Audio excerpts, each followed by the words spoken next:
यानंतर दत्ता भगत यांच्या नाटकांतील समस्यांचे सामाजिक व राजकीय संदर्भ या विषयावर बोलण्यासाठी मी निमंत्रित करतो प्राध्यापक डॉक्टर राजेंद्र गणोरकर. अगदी कमी वेळात बोलण्याचा मी प्रयत्न करेन. हा संपूर्ण कार्यक्रम थोडासा उत्सवी व्हावा असा प्रयत्न होता. त्यात हे फिट बसणारं सत्र नाही आहे. थोडं कंटाळवाणं नाटकावर जे निबंध सदृश्य काही बाबी आहेत त्या मांडल्या जात आहेत. मला कंटाळा येऊ शकतो, पण आता ते नाटक आहे आणि हा कार्यक्रम अंशतः अकादमिक पण व्हावा, समजून पण घ्यावं लागेल, म्हणून हे सत्र आहे.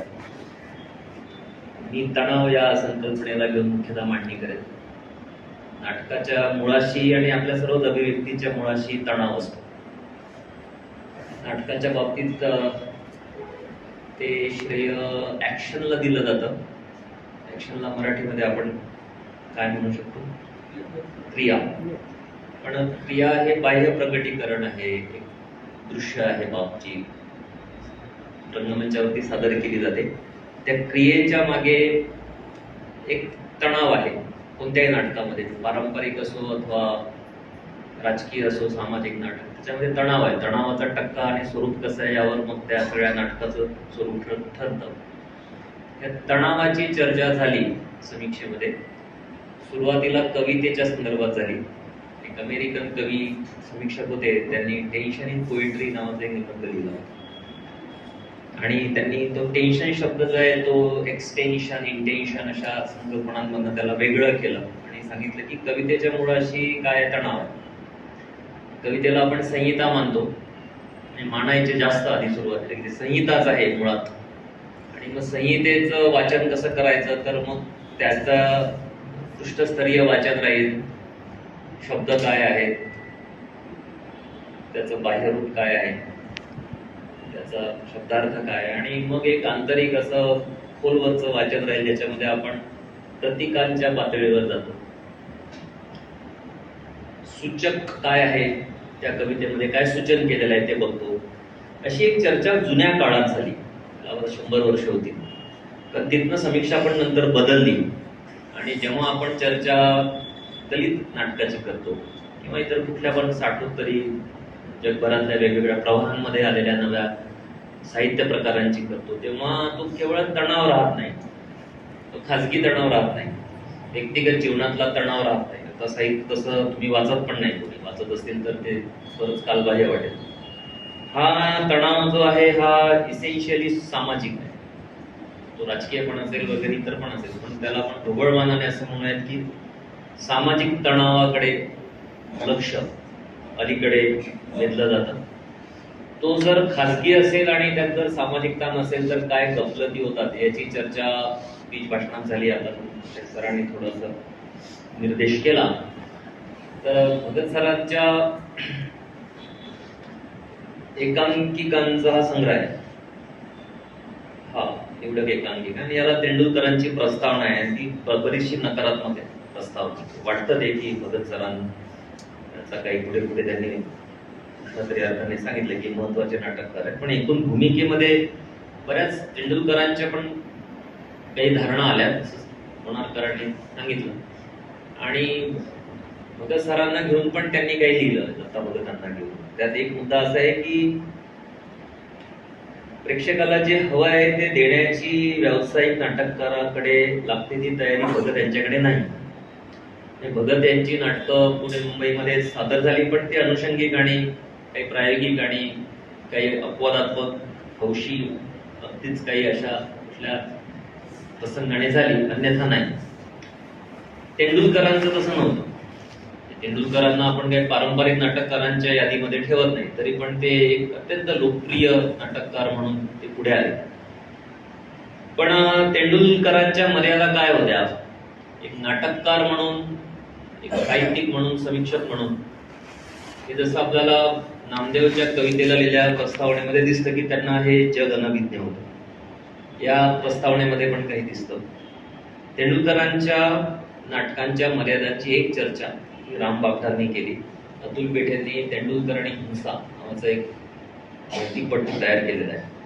आणि त्यात बापटांनी तेंडुलकरांच्या हिंसेच्या मर्यादा सांगितल्या. त्या थोडंसं मी यासाठी सांगेल, थोडं विषयांतर वाटू शकतो. कारण नाटकामध्ये ज्याला आपण ऍक्शन म्हणतो त्याच्यामध्ये एक हिंसा असते, ती हिंसाच आहे. बऱ्याच वेळा ते अभिनयात नाही येणार, संवादामधून येणार किंवा प्रत्यक्ष येणार. तेंडुलकरांच्या नाटकामध्ये ती प्रत्यक्ष आहे. भगतांच्या नाटकामध्ये काही वेळा ती प्रत्यक्ष आहे, पण मग ती सामाजिक असल्यामुळे ती प्रत्यक्ष दाखवण्याकडे त्यांचा कल नाहीये.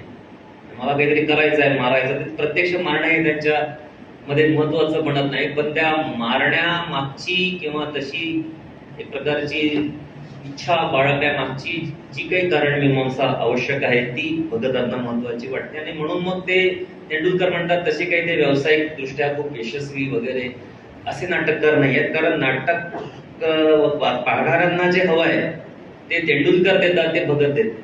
ते तेंडुलकर पण अप्रत्यक्षपणे सांगतात, पण ते बापटांनी खूप अग्रेसिव्हली सांगितलं तिथे.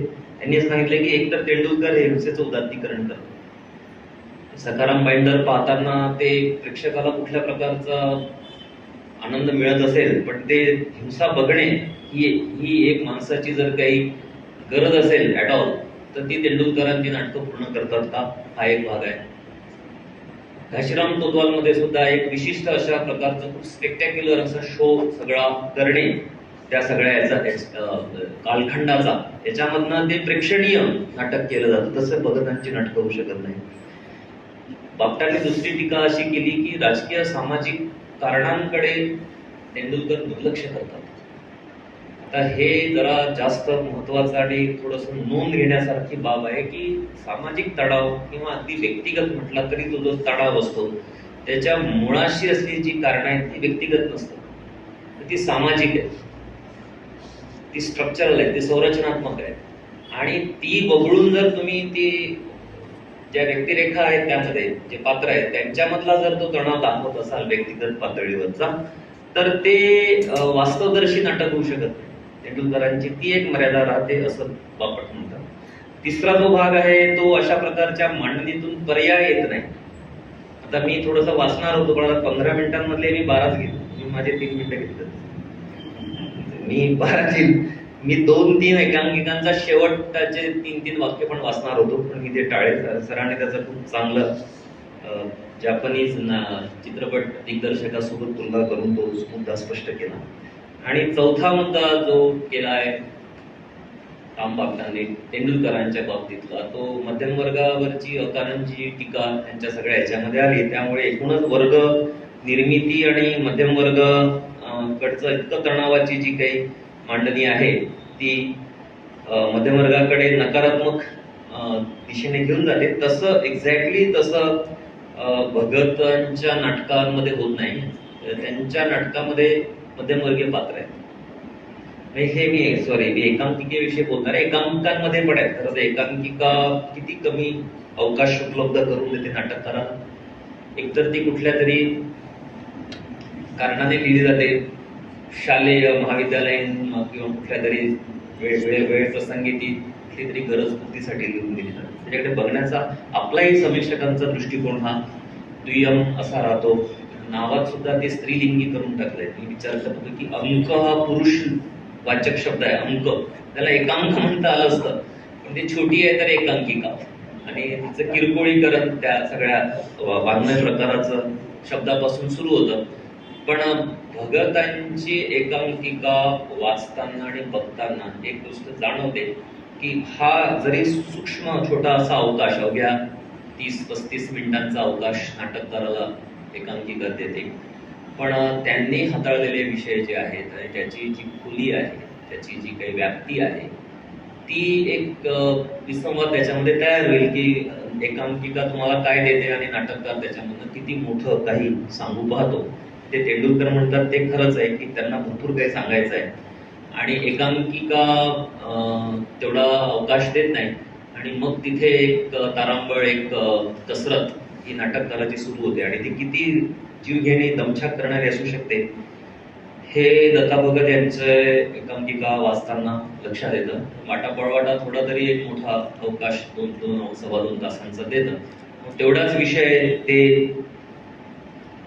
एकांकिकेमध्ये हाताळतात. अर्थात हे जहाज फुटलंय. एक सामाजिक तणावाचा हा मुद्दा आहे की सामाजिक तणावाचे जे स्रोत आहेत ते स्रोतच मुळात समाजामध्ये असणाऱ्या संधींची असमानता, साधनांची असमानता, संसाधनांची असमानता हे त्या तणावाचं मुख्य आहे. आणि तो तणाव केवळ आर्थिक संसाधनांचा बनत नाही, तो सामाजिक संसाधनांचा बनतो. म्हणून हे जहाज फुटलं आहे म्हणून एक एकांकिका आहे जी आपल्याला एका अर्थाने त्या वेटिंग फॉर गोडोची नेहमी आठवण करून देते की त्याच्यामध्ये बरेचसे पात्रकांना नावं वगैरे मध्ये काय महत्व आपण देत नाही, ते काय बोलतात ते लवकर कळत नाही, ते ॲबस्ट्रॅक्शन कडे जातं. पण त्याने पण एक मोठी, त्या नाटकाने पण एक मोठं योगदान दिलं. ते जरी आपण मान्य केलं तरी तशाच प्रकारची पात्र योजना या जहाज फुटलाय मध्ये येतं. पात्र आहेत, 5 पात्र आहेत. पण भारतीय संदर्भामध्ये आपण असं अकारणचा वैश्विक काहीतरी करतो आहोत असं काही करता येत नाही नाटककारात. म्हणजे ते ॲबस्ट्रॅक्शन कडे निघून जाईल. म्हणून हे जे 5 पात्र आहेत ना ते 5 जातींचे आहेत, एकाला जात नाही. चौघांना जाती आहेत, जाती स्पष्ट दिसतात आणि त्यातून तणाव जो आहे तो दिसतो. विशेषतः आपण आता जे अनुभवलं दिल्ली शहरामध्ये तरुण वर्गांमधला सगळी अस्वस्थता, तर ही काही केवळ जेनझी म्हणजे ती केवळ अलीकडचीच आहे ती भाषा आणि अलीकडचाच तो तणाव आहे वगैरे असं म्हटलं जातं. तसं ते नाही आहे. जेव्हापासनं समाजामध्ये विषमता असेल, वंचना असेल, तेव्हापासनं तो तणाव असणार आहे. कदाचित त्याची परिभाषा वेगळी असेल, अभिव्यक्तीचं स्वरूप वेगळं असेल, पण ते असं नाही की ते केवळ आत्ताच आहे वगैरे. हा जो तणाव आहे जहाज फुटलाय मध्ये त्या बेरोजगार बहुजातीय तरुणांचा आणि त्यांच्या मधला जो तणाव आणखी वाढवण्याचं काम करणारा एक व्यापारी पात्र आहे. तर हे इतक्या कमी अवकाशामध्ये मांडणं ही एक कसरत त्यांना करावी लागली. माझं एवढं नाटकांचं वाचन नाही, पण इतर नाटककार इतक्या यशस्वीपणे, इतक्या ताकदीने एवढा मोठा अवकाश म्हणजे कवेत घेतात का 20-25 मिनिटांच्या एकांकिकेमध्ये, हे बघावं लागेल. दुसरा एक भाग आहे सामाजिक तणावाच्या मुळाशी तो भेदभावाचा आहे. हा जगभराचा अनुभव आहे. भेदभाव, कुठल्या ना कुठल्या प्रकारचा भेदभाव हा समाजामध्ये राहिला. भारतामध्ये त्याने जातीय रूप धारण केलं आणि म्हणून या नाटकामध्ये हा जो भेदभाव आहे आणि जी मानखंडना आहे या एकांकिकांमध्ये ती ठिकठिकाणी दिसते. सामाजिक तणावाचं जे मूळ आहे ते या भेदभाव, विषमता आणि मानखंडनेमध्ये आहे. आणि त्याचे काही उदाहरणं म्हणजे आता याच्यामध्ये सर्वच नाटकं तशी आहेत, पण आपण एक घेऊ शकतो ठिणगी म्हणून एक एकांकिका आहे. तिचा शेवट तोच आहे. मी त्याची कथानक वगैरे सांगणार आणखी 2-2.5 मिनिटं जातील ते मी टाळतो. पण एक विद्रोही नायक आहे आणि तो दंडित होतो शेवटी, पण दंड त्याला होण्यापूर्वी तो शेवटी जे 7-8 वाक्य बोलतो रंगमंचावरती त्याच्यामधनं एक संदेश जातो. म्हणजे ज्या कारणांसाठी बऱ्याच वेळा दलित नाटकांवरती टीका पण होत असेल की नाटकाचा शेवट काय होतो, तो नकारात्मक होतो का असा मुद्दा आहे. तर ह्या एकांकिकांचा शेवट तसा होत नाही. तो जे छोटंसं निवेदन स्टेजवरून देतो त्याच्यामधनं तो सांगतो की क्रांती कदाचित मी करू शकत नाही, पण मी जे काही करतो त्याचं मोल मला आहे. छोट्या छोट्या घटना असतात विद्रोहाच्या, प्रतिरोधाच्या. क्रांती ही एक मोठी घटना असू शकते, ती घडेलच असं नाही, पण प्रतिरोधाचे जे क्षण असतात, विद्रोहाचे जे सूक्ष्म तरल असे जे काही अनुभव असतात व्यक्तिगत जीवनामध्ये किंवा कुठल्या तरी एका सामाजिक प्रसंगी, त्याचं मोल आपण कमी करू शकत नाही. आणि समाज बदलाची प्रक्रिया ही अतिशय सूक्ष्मतम तरल मानसिक पातळीवरती हाताळायची असते. ही जाणीव बुद्धापासून ते बाबासाहेब आंबेडकरांच्या विचारांमध्ये आहे. त्यामुळे इकडे क्रांतीची कल्पना अशी नाही की मोठी राजकीय मोठी अशी घटना जी राजधानीमध्ये होत असते, तर ती एक सूक्ष्म मानसिक बदलाची प्रक्रिया आहे आणि म्हणून ती जी तरलता आहे ती तरलता एकांकिकेमध्ये आणणं हे दिसतं आणि ते बहुतेक सगळ्याच एकांकिकांमध्ये आहे. तिसरा शेवटचा मी मुद्दा इथे करेल आणि थांबेल की सामाजिक तणावाचा एक स्रोत, एक बिंदू जो आहे तो परस्परांमध्ये असलेल्या विश्वासाचा अभाव आहे आणि जाती व्यवस्था तर त्यावर उभी आहे. म्हणजे इथे कुठलीही एक जात दुसऱ्या जातीवरच्या विश्वासासाठी अपात्र मानली जाते. आता उपवर्गीकरणामुळे नांदेडमध्ये 2 मोठे महाकाय मोर्चे निघणार आहेत. त्यातला एक आत्ता सुरू झाला असेल, आता 1 वाजला 2 वाजले ना. मोठा महाकाय मोर्चा आहे तो आणि त्याला प्रतिक्रिया म्हणून दुसरा एक मोर्चा होणार आहे पुढच्या महिन्यामध्ये. 2 दलित जाती आहेत ज्या एकमेकांच्या विरोधामध्ये उभ्या राहतात, किंबहुना त्या उभ्या केल्या जातात. ज्याची एक चुणूक आपल्याला जहाज कुठलाय मध्ये येतं की एक व्यक्ती आहे कुणीतरी, नेमाड्यांनी काय केलं ते 100 आणि 99 रूपक उभं केलं.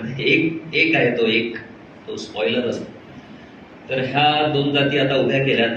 तर ह्या एकटी एकांकिकेमध्ये दलितांमधल्या आंतरिक तणाव हा किती विकोपाला जाऊ शकतो जीवनामध्ये, प्रत्यक्ष व्यवहारामध्ये, याचं चित्रण आहे. हे ज्याला उल्लेख झाला आत्मटीका. गेल ऑम्वेट म्हणायच्या की दलित चळवळीमध्ये सगळ्यात मोठी कोणती बाब आहे जी कदाचित इतर कुठल्या रॅडिकल चळवळीमध्ये नाहीये, ती लोकशाहीची आहे. एकमेकांच्या विरोधामध्ये बोलणे, एकमेकांना काळं फासणे, एकमेकांशी न बोल कुठला व्यवहार न करणे, इतके मतभेद असणे तुम्ही बघत असाल समाजामध्ये. किती प्रकारचे अंडरकरंट्स आंबेडकरी चळवळीमध्ये आहेत आणि ते गेल म्हणतात की ते एक डेमोक्रेसी. तुम्ही मतभेद बाळगता आणि तरी पुढे जाता, कारण ते मतभेद तुम्हाला मागे नेणारे नसतात. ही डेमोक्रेसी प्रत्यक्ष व्यवहारामध्ये जेव्हा 2 जाती येतील तेव्हा ते दिसेलच असं नाही. हे पण दुसरं वास्तव आहे आणि ते मांडण्यासाठी तुम्हाला धैर्य लागेल.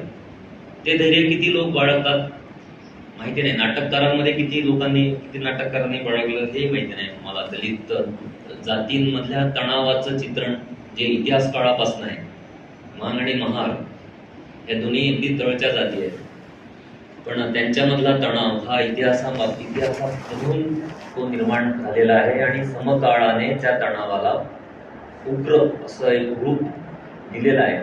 त्याचा प्रत्यय आज राजकारणामध्ये आपल्याला दिसतोय, पण तो नाटकामध्ये एका छोट्या स्पेस जो आहे त्या स्पेसमध्ये त्यांनी एक पात्र मध्यवर्ती ठेवून केलं. ती मुलगी आहे, तरुण आहे, दलित, ती मध्यवर्ती आहे या एकांकिकेची आणि तिचा शेवट आपल्याला नोरा एकदम आठवेल की ती एकटीच आहे ना. ती घराच्या बाहेर पडताना ती एकटी आहे. ती घराच्या बाहेर पडताना तिच्यासोबत कोणी नाही. बाहेर असुरक्षितता असेल तरी ती एकटी आहे आणि ती बाहेर पडण्यासाठीची कृती करते. केवळ युरोपला नाही, सगळ्या जगाला हलवणारी ती कृती होती. नाट्यक्षेत्र गदागदा हलवणारी ती कृती होती. तशा प्रकारचा शेवट या नाटकामध्ये आहे आणि तिचं एक सूचक भाष्य पण आहे त्याच्यामध्ये. म्हणजे तो एक खूप संतुलन बघत हाताळतात नाटकामध्ये की ऍक्शन आणि मग त्यातले थॉट याच्यामध्ये तुम्हाला एक काहीतरी बॅलन्स साधावं लागेल नाटकामध्ये. ते खूप थॉटकडे झुकू नये, खूप ऍक्शनकडे झुकू नये. पण शेवटचे जे पारूचं जे निवेदन आहे ते तुम्हाला अंतर्मुख करतं आणि पूर्ण पितृसत्ता जात याच्यामधला जो आंतरसंबंध आहे, जो परस्परांना घडवण्याचे ज्या प्रक्रिया आहेत त्यांच्या, त्या केवळ ब्राह्मण जातीमध्ये नाही आहेत. त्या दलित सुद्धा जर जात असेल एखादी दलितांमधली तर ती सुद्धा तिच्या पण आंतरिक रचना ह्या जात एका बाजूला आणि पितृसत्ता एका बाजूला यांच्या आंतरिक संबंधांमधूनच जात आणि समाज तयार होतो. तो जो जाती समाज असतो तो हे सगळं उलगडून दाखवते ते एकटी नावाची एकांकिका. या संपूर्ण याच्यामध्ये मुळाशी मला असं वाटलं की एक तणाव आहे. तो तणाव आपण बघावा, त्यातूनच कदाचित या तणावाच्या निराकरणाच्या शक्यता तयार होतात आणि नाटककार हेच अपेक्षित करतोय. तेंडुलकरांसारखं तो रंजनाकडे जात पण नाही.